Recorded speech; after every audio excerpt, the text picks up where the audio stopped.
From Boss Track, it's Her Hype Squad, a show about amazing women who've made incredible strides as leaders in their industry. They're here to support you and your leadership growth, to encourage you and hype you up as part of your Hype Squad. Hello, and welcome back to another episode of Her Hype Squad with Boss Track. I'm your host, Michelle Harris. Today we're talking to Casey Simmons, owner of Royal Locks Curl Care. We talk about Casey's leadership journey going from management and grant writing to being responsible for an entire company.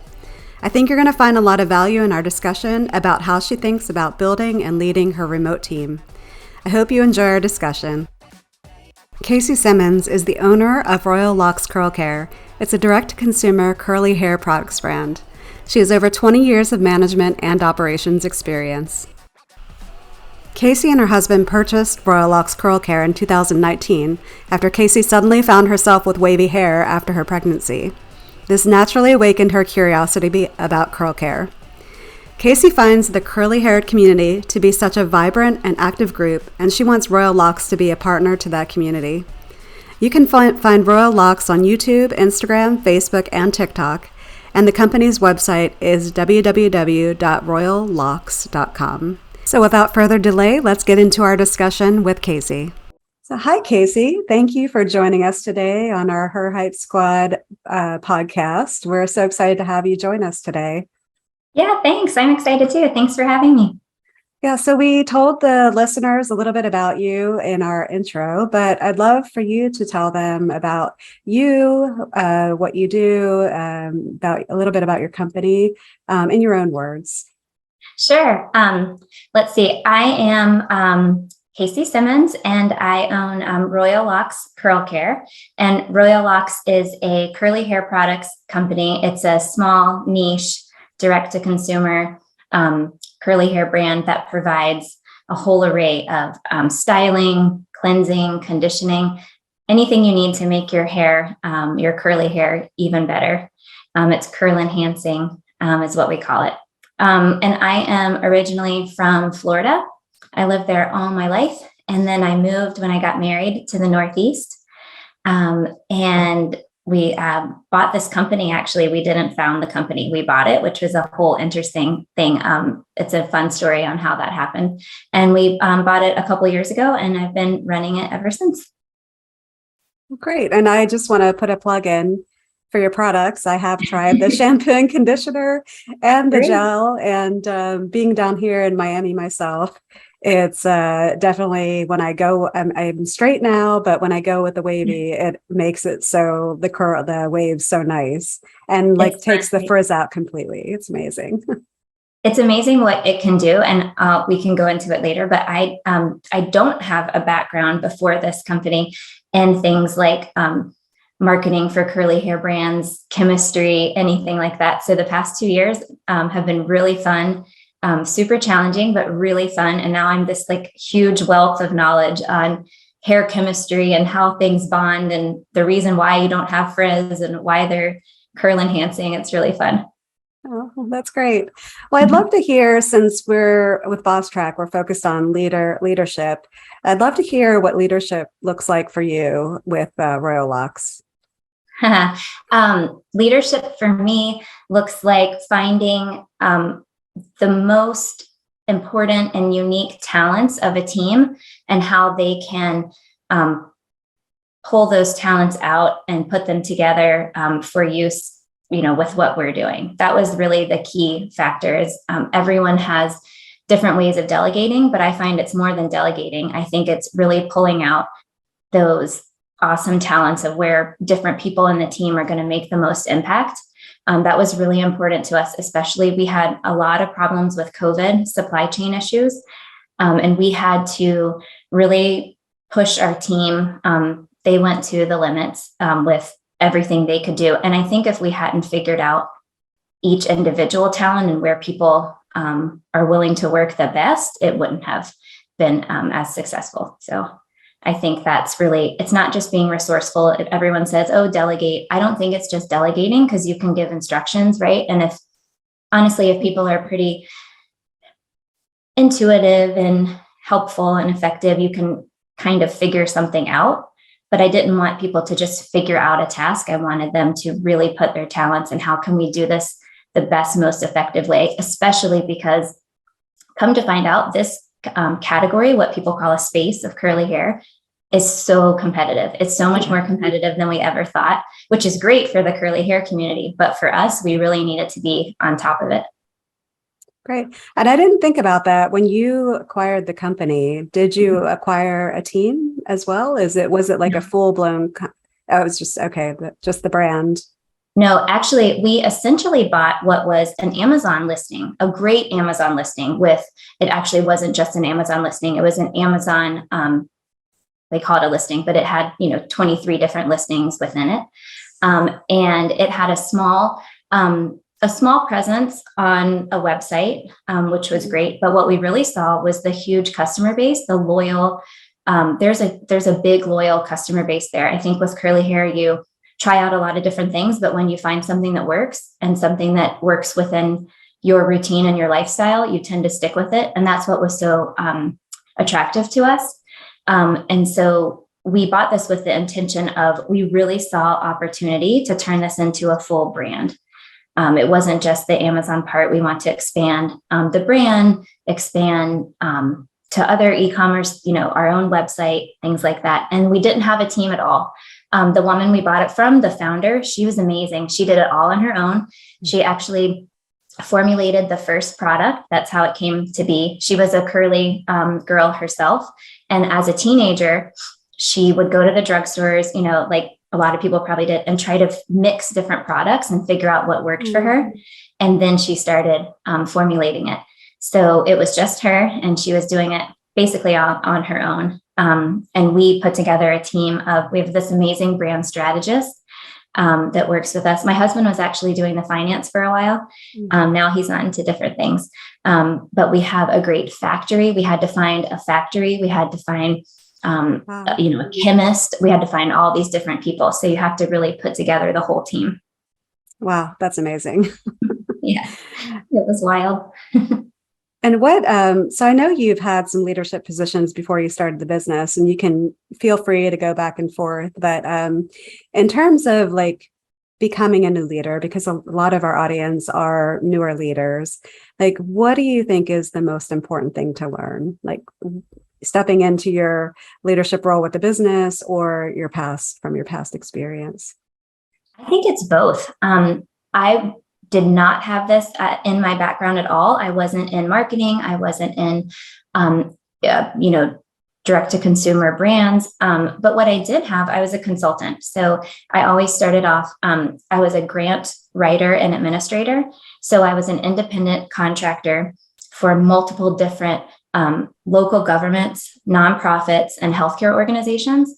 And so I really had these large teams as my clients that I would have to go into and help with, a dozen different groups and people that were already formed.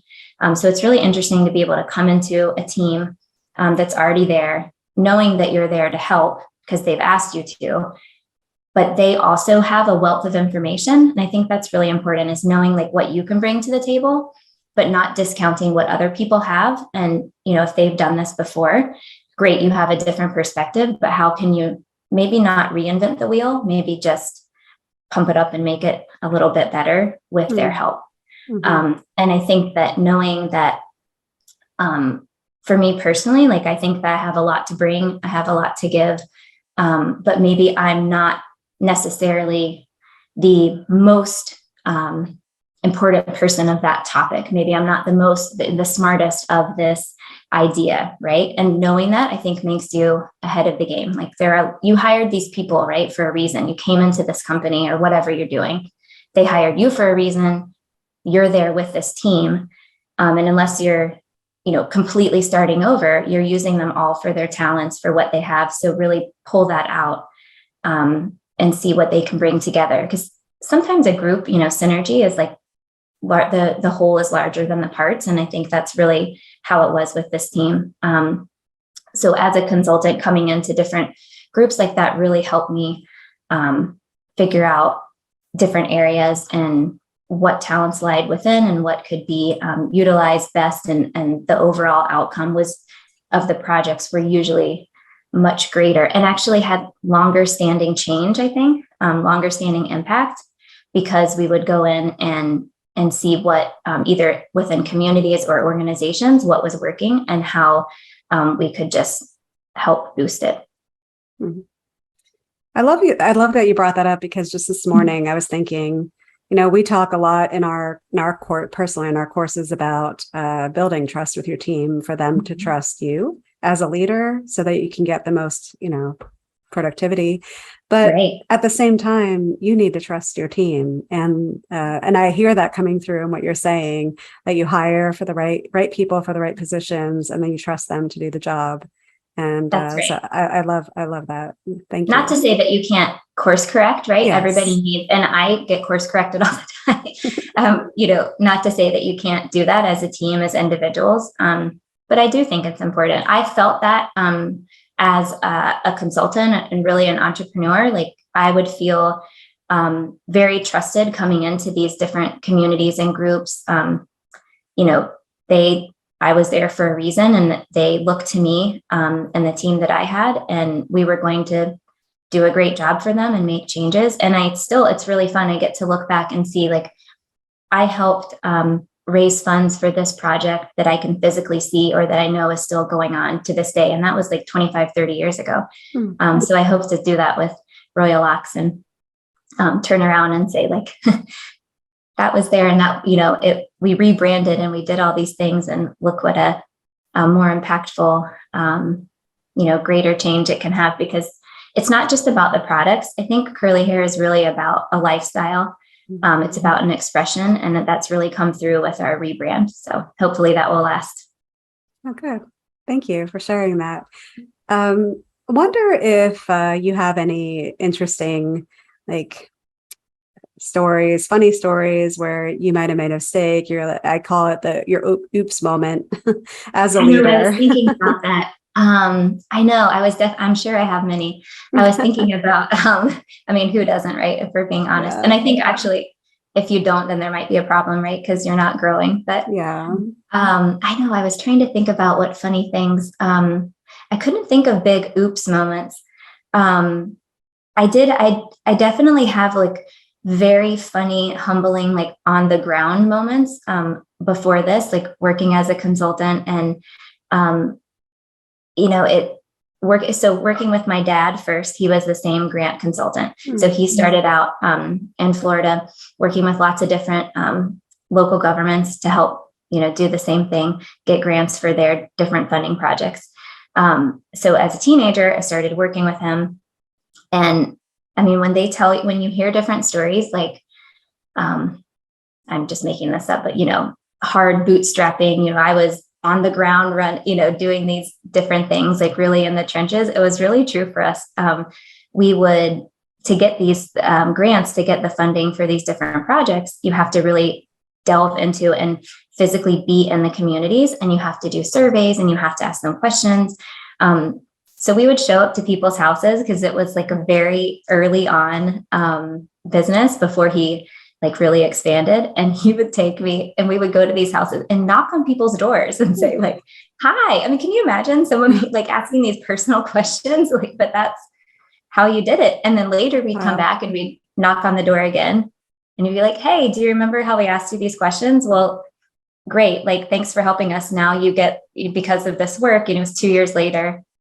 Now you have, a better sewer system, or this infrastructure, or a house, or whatever. So you can actually see that. But as a teenager, knocking on doors and asking these personal questions, that's a humbling moment. And maybe it helped, later in the future, or when, other humbling questions had to be asked. But other than that, I can't think of any oops moments. It's something that I think about often when I can't believe I did that. I can't believe that people spoke to this teenager and told them all these personal questions.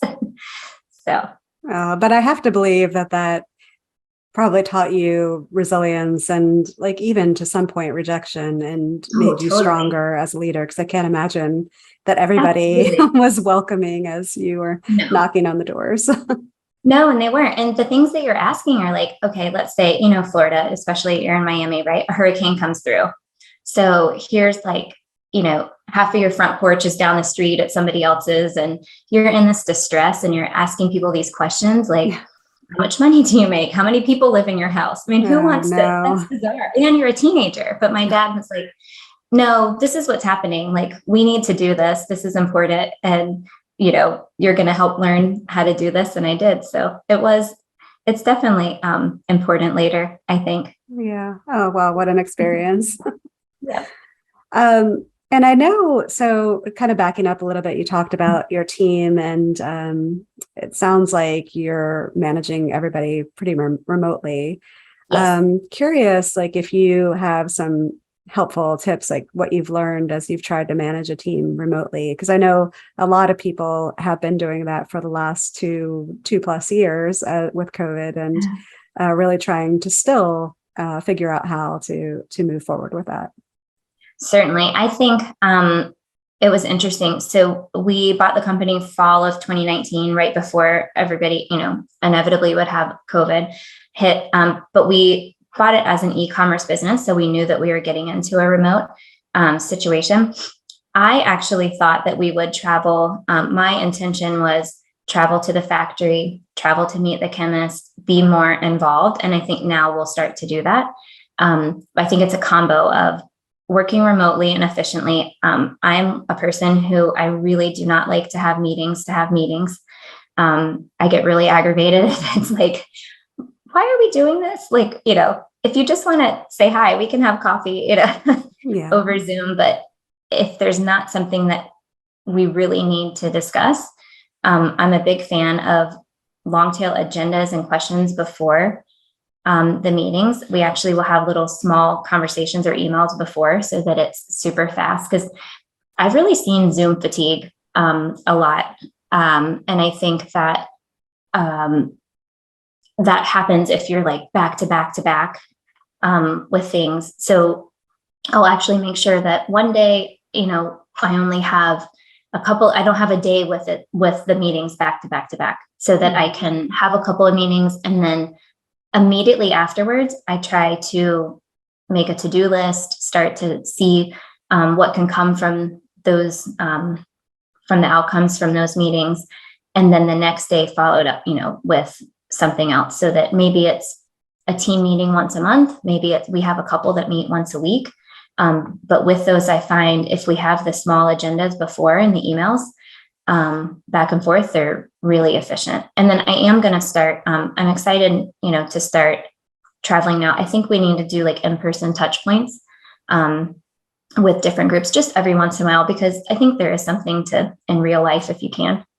It makes it just a lot better, even if it's meeting for a few minutes. So. Yeah.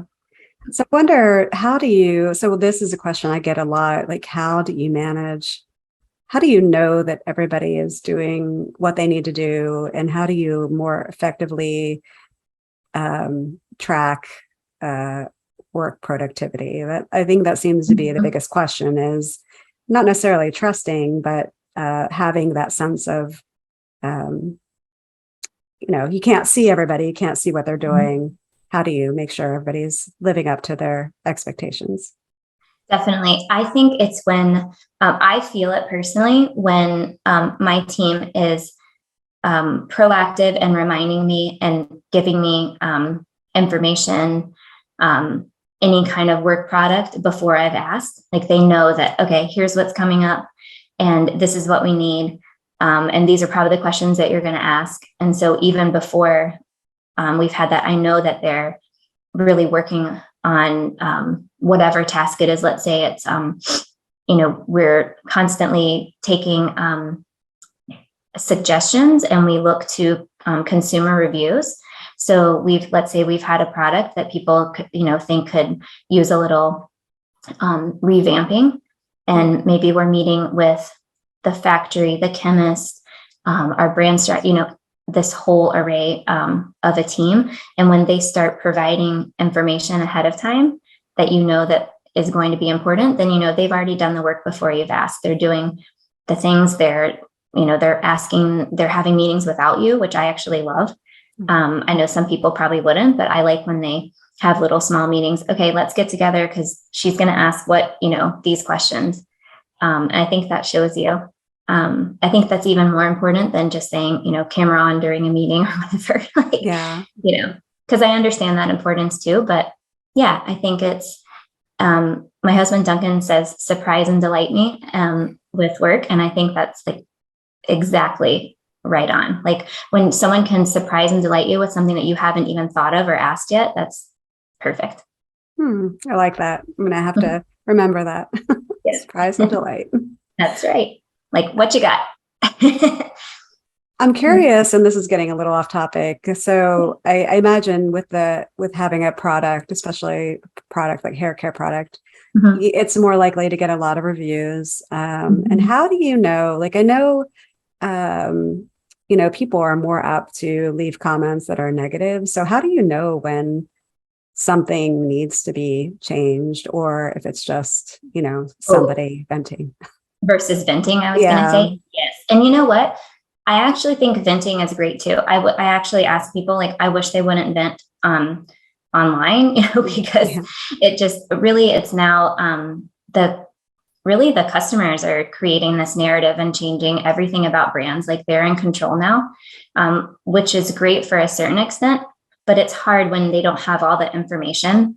Or they don't accurately like portray what you're trying to do. So if you can kind of combine that, I think you're in a much better place to help a story of your brand to show what it can do for different customers.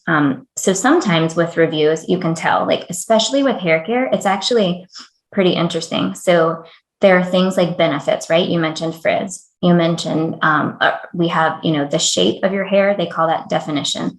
So if someone's using terms like that and accurately describing what happened and what they needed, that's different than just saying, this thing didn't work for me. But when they're, I didn't like the, whatever. But if they're saying like, okay, my hair is the type that you described. I used it the way that you instructed me to on the bottle. This is what I did. This is what you said it was, going to help me with. And then this is the outcome that I got. Then we can tell that it needs a little tweaking, right? That maybe and also it's how many people does that happen to, right? Because hair is really funny. It's a whole chemistry relationship. Like I didn't realize before my hair turned wavy, but it's this whole relationship between your hair, the elements, the products, the ingredients. Like there's a lot that goes into it. So if it's like one person or two, and we've never heard that before, that could completely be like your situation, and maybe we can help you, right? But if it's a lot of people and they're having the same issue, then there's something there that we can, change, have better performance for. Right. And that, I think that's the way, is that you see like really what are the benefits that they're looking for? What did they do? Like, how did they use it? What was their experience? And then you can tell if it really needs some attention. Right. I was going to move on to another topic, but you said something, and it made me remember the story of you talking to me about like when you had your son, how your hair changed. And I'd love for you to talk a little bit about that, because I think a lot of people might not know about hormones and the impact. Oh man, I didn't either. I mean, my hair was straight before it's hard. It's a little dark, but it's got these waves going now, and texture and movement. It's really fun. But before it was straight, which I loved, because it felt like me. It was like, great. This is, what we're doing, what I've always known. And then when I had my son, it was about almost a year later. So it wasn't actually right when he was born. It was almost a year later. I believe it might have had something also to do with breastfeeding, because that's right when he weaned. So it was like right at the year mark. So thinking back now about all those hormones, my hair was straight. All of a sudden, over the course of like maybe, it must have been a few weeks, like no joke, it went from straight. All of a sudden it was like, it wasn't wavy. There was this huge like poof fluff, frizz. It felt different. Honestly, within like a month or so, and to the point where I was like, I know I'm tired, but like, what's going on? And it just come to find out, you can have genes in your body that sit dormant until different hormones change, and they actually change the stem cells in your body. And that's what can make your hair curly with puberty, pregnancy, menopause. And actually, that's why some people with medical treatments or medical issues like chemo, they can come back with curly hair because it's all this hormonal change. Yeah. But That's it so was interesting. It was crazy because, I don't know how many out there, like I'm sure many did, but like as a new mom, I had a lot of other like identity changes. I had had taken time off from working. So I was going through a lot. And then to think that your appearance and your look changing would change that much about how you feel about yourself was really eye-opening. And it actually helped later when we bought the company and started running it, because that's a huge part of our story. It's like, look good, feel good, look good, right? Like, do you feel like yourself? Do you like this expression of your personality? It's not just hair, in my opinion. It's a lot. It's bottled up with a lot of different things. Yeah, I like that. That really comes through on your social media, on your Instagram stories as well, and seeing the progression of people and they're feeling good about themselves. So definitely, because for some, curly hair is easier, right? It's like, and for some, it's not, because you have to set the foundation, like anything, of healthy hair. But once you set that and take some time, it can be easy and it can be great. But in the beginning, like, it took years for me to figure out like what was going on with me. It wasn't just overnight. You don't just throw some shampoo in and go. It takes a while for your hair to adapt and to grow and all that. So it is a journey. It is a commitment at first. And then later, I think once you get it, it can be really easy when you find, the right products that fit your lifestyle, like we say. I think it's fun. And then it is more of a, not a one and done, but, it's more of a simple situation. So we'd love to talk about mentorship here with Boss Track. And I would love to know if you had a mentor at any point in your career that really kind of impacted you as a leader or just, as a person. Sure.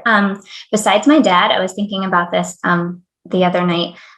Besides my dad, because my dad actually, so he started his consulting company, I think I told you, but he started it when I was really young. I think I was in third grade. He had done a little bit of work before, enough to know like, okay, I can make this like a real business. And he and his business partner sat on our porch in third grade during a hurricane, which was actually very apropos later. And they set up their business plan. I mean, because when you're a hurricane, there's not, you eat all your hurricane snacks. There's not like much you can do for hours.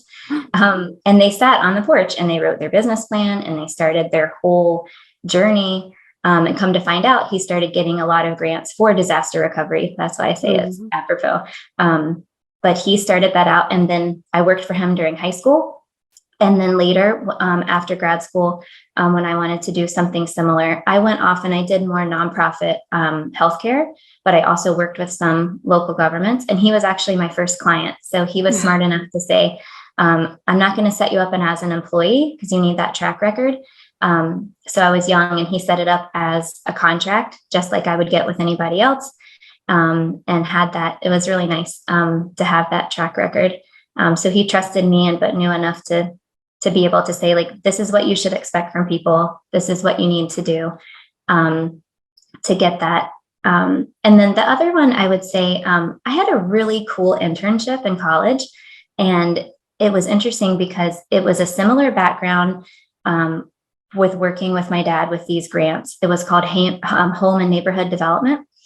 And it helped people that had gotten different forms of assistance, like Section 8 housing or things like that. So, but the really interesting part was it was a whole program to help you go to the next level. So it was almost it was almost a home ownership, not social work per se, but it helped them really learn to take the next step in their life. So in order to get the assistance, they not only had to they had to go through these workshops.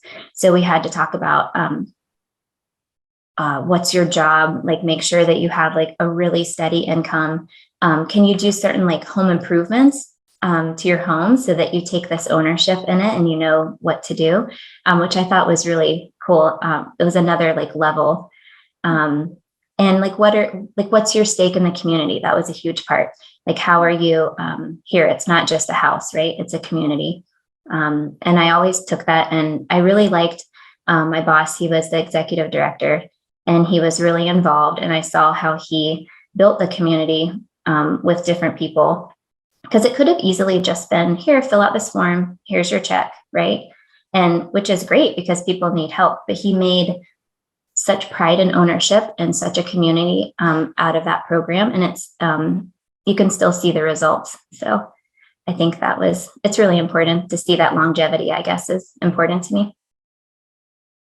Yeah, it reminds me, this is, you said about proving that you can do like home ownership, like home repairs and that sort of thing. I was visiting my son, and he has moved into a house, and it's, you'll see this when your son gets older. Like, it's just amazing. Like, oh, you tried to fix the garbage disposal, or you tried to fix the washer. I was like, wow, it's just something so surprising. It's right. It's good because, it's that whole ownership. It's the whole pride. It's like, yeah. I mean, and quite honestly, we've only owned one house. We had both kids in New York City, so we're used to having apartments, and then, moved out of the city. We only owned one house. So I don't know how to do, hardly any of those things. And if it wasn't for, groups like that, although I guess I know a little, I was a Girl Scout, so I know a little bit more, but, I don't know how to fix a washer either, but it's that resourcefulness, right? It's like, but you're trying. And if you don't know, ask questions. Like, who can you ask? I think that's the most important thing in life is, okay, you're not just going to sit there and watch things idle by, right? But who can you ask? What's the most important piece, the outcome that you want? How are you going to get this done? So, right. No, maybe without hurting the garbage disposal or washer. But yeah. So I kind of, as a second question to that, in terms of advice, like what do you think is the best advice you've ever received? For anything or for? For anything or for leadership. Oh my gosh. The best advice. I don't know. Something that comes to mind is, I don't know, just kind of go for it, I guess. Like, what have you got to lose, right? Do it in a thoughtful way, I would think, but I guess I'm saying I'm not quite a spontaneous person, but I'm pretty adventurous. So when I have new opportunities, it's not like, okay, let's go, like pack a bag. It's okay, I love lists, let's make a plan. But the first answer is sometimes like a hard maybe, like, okay, what would this look like, Yeah. And if you don't try new things, what are you doing? Which is, I don't know, it's interesting, I guess, because I'm not quite the like, let's jump into something right away, but go for it. I think, if I've always tried new things, I guess, and been told, like, I guess that's the thing. I've always been given a support system to try new things. My mom is a realtor. I told you my dad was a consultant entrepreneur. And I think that if you don't have that support, it might be harder to go for things. But if you do, and you've been taught, resourcefulness, figuring things out, how to ask the right questions, who's your network, who's your support system, maybe it's easier. Yeah, it's so interesting that you say you're not a risk taker, but an adventurer. and I don't know if you want to share this, but like just for me to travel and move to new places, it's pretty amazing. Yes, so exactly. I was thinking about that. So yes, we did. My family wanted, I would call it definitely wanting a change, but it was more of a reset in our life, like more of a pause. We saw this like period of time where we were thinking about making some changes, and we weren't quite sure where our life was going, but we definitely knew there's a moment right now. Our kids, my son actually just finished elementary school, which is crazy. Oh, wow. Going to middle school. So we knew that the time was short. We felt like it was short, right? That we could do something. And we were looking at other places to move, and honestly couldn't figure out what fit us at that moment and time, what fit our personality, our family, like wants and needs. And just had this idea, or Duncan, actually, my husband, had the idea, like, instead of just moving somewhere next, right? Like, what if we took this time to have a little adventure? So we actually moved to Costa Rica for a few years, and it's been great. We've been there a year and a half, and we'll probably do another year or two. And it's been really fun. It's really met a lot of the expectations that we wanted out of this little reset period of our life, plus adventure. It's a great place. It's a strong sense of community. It really fits what we're doing with Royal Locks. And it's really great because, you can travel back and forth easily now after COVID restrictions were lifted. So it meets a lot of different things. But yeah, when we had this idea, I'm not like, great, everybody pack a bag. Okay, let's make lots of lists. Like, what can we do? What's going to happen? But I definitely wasn't a hard no, which is fun. I know it's kind of interesting. Not quite spontaneous, but definitely more adventurous. So it was a hard maybe, and then you made your list right. and went for it. It's amazing. Yeah, we looked at different areas, but we both had experiences with Costa Rica together and separately before. And we just knew that sense of spirit, community, people, like everything that we felt there traveling was one of the things that we wanted out of this time in life. And it's pretty compatible with online remote work. That was a big part. So it was good. It's been good. Good. So you're happy you made that decision. Oh, yes. Definitely happy. It was certainly hard within COVID because, like I said, I thought that we'd be traveling to check in with our different chemists who are awesome, our factory, when we were making changes. And that was really tough. But now it's pretty easy. I mean, it's not too hard to get anywhere from there. So we'll probably ramp that up. Yeah, I'm really glad. It's a good place to refresh, reset, try new things. It's a great place for that. So yeah, well, that's amazing.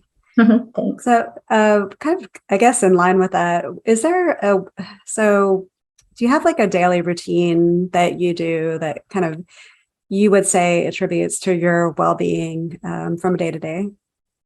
I am not really, this is going to sound kind of funny. I'm a morning person per se, because I wake up, I'm not like, that's it. I'm awake. I'm not tired. I have those like great circadian, however you say it, rhythms.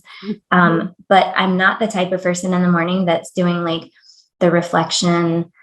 I know lots of people, like they, meditate or do yoga or have this like time to themselves, or I'm like, for some reason, I just like start and hit the ground running. And maybe it's the whole, list or schedules or whatever, but it's like, okay, let's go. Boom, boom, boom. But for some reason at nighttime, in the afternoon, like after the day, it's usually like right before dinner, I have this sense of like calm and reflection. And we're lucky being in Costa Rica. We have a house that we can see. It's this awesome view, and you can see the mountains and a little bit of like the ocean in the distance. And it's such a huge, humbling, like time of day, and the view, there's something about it that just, even if you're super busy, it makes me just pause. And even if it's only for a few minutes, I love like watching the sunset. And it's that kind of, all right, this is what we did today. And this was awesome, or, highs and lows, things like that.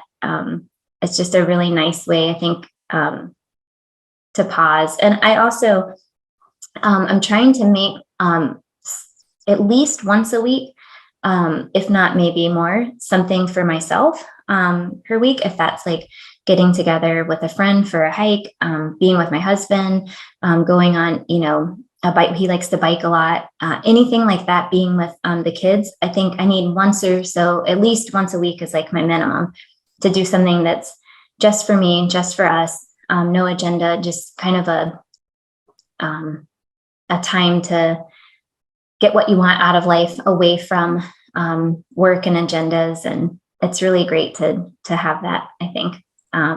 In addition, music is a huge part of my life. So part of my well-being is certainly like music. Not only like I grew up going to live music and concerts, but just any, favorite music. At the end of the day, it's that reflective time, I think. That's a great segue, because I was going to ask you if you have, like, if you ever have a time where you just need some energy or some confidence for the day, do you have any go-to songs that you'll put on to feel that energy and motivation? Certainly. I have, music is just a huge part of my life. And I have playlist after playlist, and they're all named things like fire pit or beach or whatever. And it like goes with that moment. But one that I've had for a really long time that keeps getting added to it is a feel good list. So it's like, okay, this is my feel good list. And I noticed that most of them, it's not just like calm feel good. It's like, oh, I realized they all had a theme of like, it's like really pump you up, like really feel good about yourself. One of my favorites is Touch of Grey, Grateful Dead. Wow. One is our wedding song, Float On, by Modest Mouse. It's like, all good. It's all going to be okay. Yeah. Like we'll all float on. Okay. Like everything's fine. I love those. Trying to think I love, a lot of songs by the Foo Fighters are really like, maybe that's because, I'm a 90s, high school 90s kid, high school, college, but Foo Fighters is great. So I would say those. Oh, I love that. I'm going to have to write those down. I'll send you my feel good list. Yeah. Yes. That'd be great. So I know you don't have a whole lot of time for reading and podcasts, I'm sure, but do you have any books or podcasts that you've read or listened to recently that you'd recommend to our listeners? Yeah. I do read often. I love to read, but it takes me a really long time to read because I don't, I have like that time at, later on at night. The kids like to read before bed. So we kind of have that time after dinner if we're not doing anything. And then I read right before going to sleep. But the problem is, I think I've set this like rhythm of, this pattern where I like fall asleep to reading. So I'll get into a book and like, darn it, falling asleep. I'm not huge into podcasts. I like listening to them some, but I'm not like, it's not my go-to thing. So I don't have too many, although this one definitely is on the is on the list. I love this podcast. It was actually more, it wasn't a traditional podcast, I guess, is what I'm saying. It was more like an audiobook. But did you ever listen to the Serial podcast? There was like 3 of them. It was called Serial. The first season, I guess you would say, or episode, and the third one were my favorite. And the woman's voice, the narrator, and she's an investigator. She has the most compelling, like melodic voice. Like you can just listen to her forever. It's so interesting. But the first one was about a court case. And I still don't know. I still to this day can't figure out if I believe that the guy was innocent or guilty. I like go back. I think about it all the time. So I think and this was like probably like 5-7 years ago that I listened to this. Wow. And I think about it often because it was so interesting. But the reason why I loved it was it really, it was, to me, it felt like straight investigative journalism. Like I really, truly didn't feel a bias. Like I did not feel this like spun narrative when I listened to it. It was really more thought provoking. And the way that she went through it was like really helped you investigate on your own. And it helped me think about like how you're curious about things, how we learn, what questions you ask. And I think that's why I think about it often is just the way that she like dove into this very, very complicated case and how she like presented the topics and the interviews and what she did. It was just so interesting. So. Oh, wow. Yeah, I'll have to check that out. I think that somebody had recommended that before. So I think this is the second or third time. I definitely need to go out and listen. Yeah, the third one is about juvenile justice in our system, and they focus on cases in Ohio. And I really love that also because it wasn't, although it is largely focused on race, and you'll know why it's so important when you listen to it. But it paints this picture of just complete investigative thinking, learning, and it helps you ask hard questions that you didn't really think, were there in your mind, or at least that's what happened to me, the way that she describes it. But again, I personally feel like she did a great job she doesn't skew that much. It's just, these are the facts. This is what's going on. And the way that she asked the questions is like really interesting because your mind just starts going like, I'm not sure that I like this feeling that I get when I think about, this situation. And it helps you like really dive in to asking hard questions and follow-up questions and how you learn and what you think is important. So that's why I liked it. Wow, I love that. And I guess you could probably learn a lot and apply that to business as well. Just that type of thinking. Absolutely. Yes, definitely. Helps you learn how to learn. Yeah, I love that. I think about that a lot, like just the need for critical thinking and, that in our education system in general. So it's nice that, we can identify podcasts like this that actually help with things like that. Definitely. And shaping your views without having this hard judgment cloud, right? So it's like, it's helping you to shape your views on your own by just asking critical thinking questions. That's what I think is important. Letting you come to different decisions for a reason, and then asking how you got there, why, what you think about something. I think you can apply that to a lot in life. So, yeah, I love that. Well, I know we're coming to kind of the end of our time together, but I'd love to hear if you've wanted to say anything more about Royal Locks, what's next for Royal Locks, and, put a plug in and all that. So feel free. We're not limited with time, so feel free just to let us know what's going on. Sure. So the name of the game this year, for the rest of this year and probably into next, is just trial.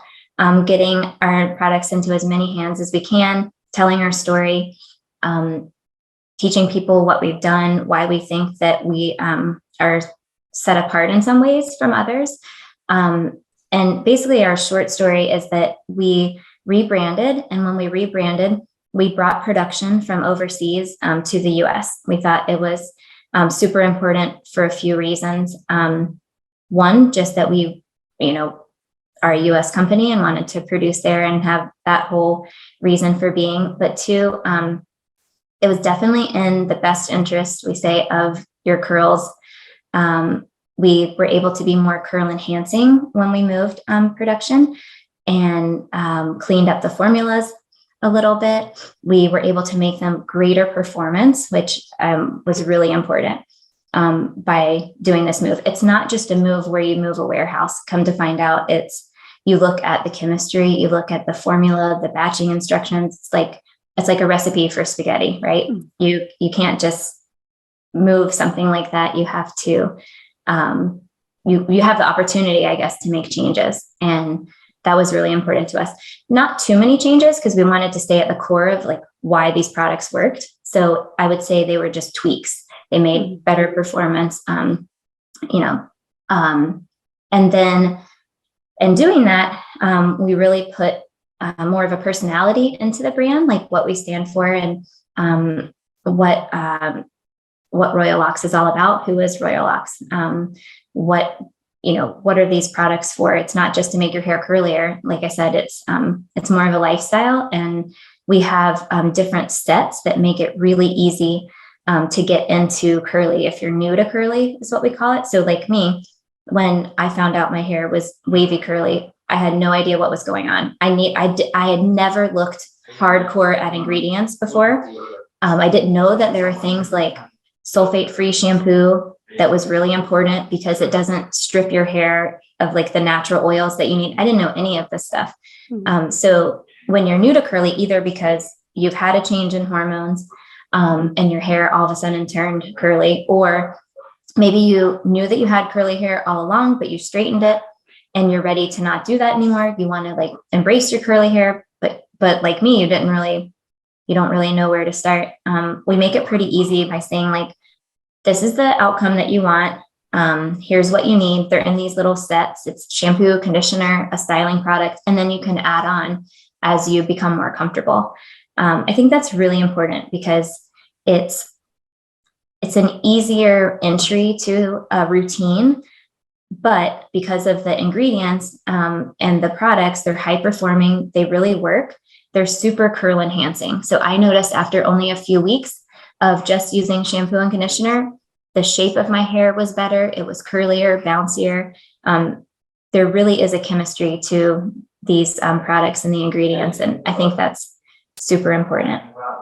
And let's see what's next.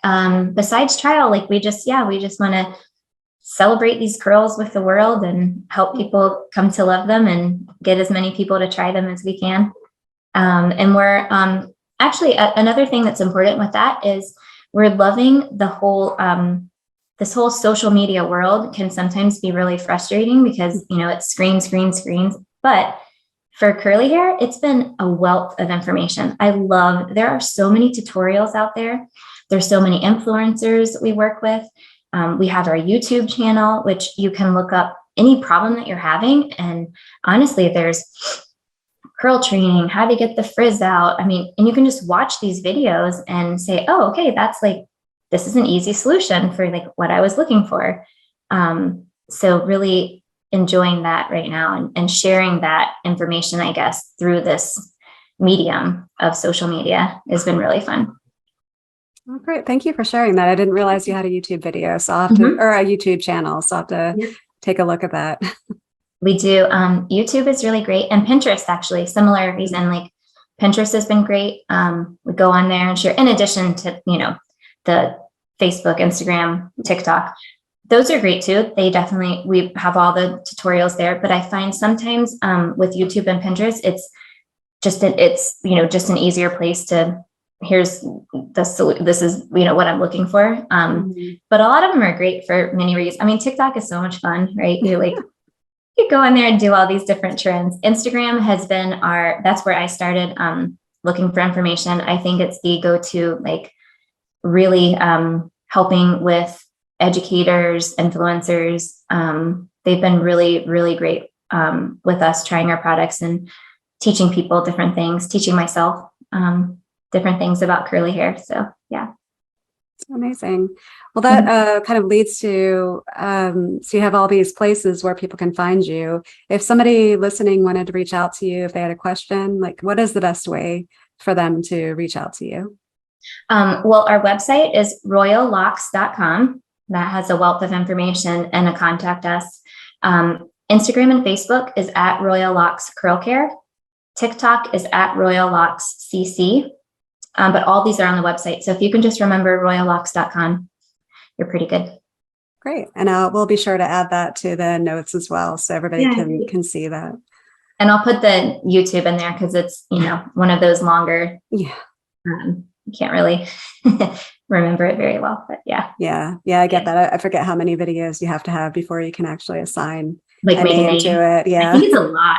Yeah. It was a lot. Yes. It's a lot. I mean, we have so many, so you should check. But yeah, it is. It's really great though. I do like YouTube a lot. Yeah. Oh yeah. I find a lot of information that I'm looking for on YouTube. So it's definitely the one that I remember, like, I'll never forget this. Right. This is what how some things you just think of and you can't get them out of your head when you have a memory. My husband, come to find out, right before he walked down the aisle, he didn't like his bow tie, undid it. Like the music's playing. Oh, no. His friends are like, what are you doing? And he pops on YouTube and he's like, oh, okay, all better. And then walk down the aisle. I'm like, whoa. That's a lot of trust. You can find anything on YouTube. Right? Yeah. So, yep. Look, Casey, it's been amazing. I'm so glad it worked out finally for us to get together and talk. And I've loved having you on here. Thanks. And I guess enjoy. I know you're traveling. You're not in beautiful Costa Rica right now, but I hope you have safe travels. Thank you. Yes, soon. We love the US too, so it's been good to be able to come and do different breaks. Work remotely like that has been such a huge benefit. And then I think it really it makes you appreciate things like Costa Rica, your time, your reset. So I'm looking forward to it. But we'll get back to it in a couple weeks. So. Good. Yeah, thanks. Well, great. Well, thanks again for coming on, and we'll talk to you soon. Okay, sounds good. Thank you so much. Bye. Bye. Hi, everyone. This is Michelle again. Just one more thing before you take off. If you've enjoyed this podcast, consider joining our Patreon at patreon.com/BossTrack, or sign up for our free weekly newsletter. It's easy to sign up and easy to cancel. Every Monday, we send out a short, exclusive newsletter of what we found during the week that we're excited about, we're inspired by, and we're watching and reading. If you'd like to check it out, just to go to thebosstrack.com/newsletter. Just type that into your browser, thebosstrack.com/newsletter. Drop in your email and you'll get the very next one. Thanks for listening.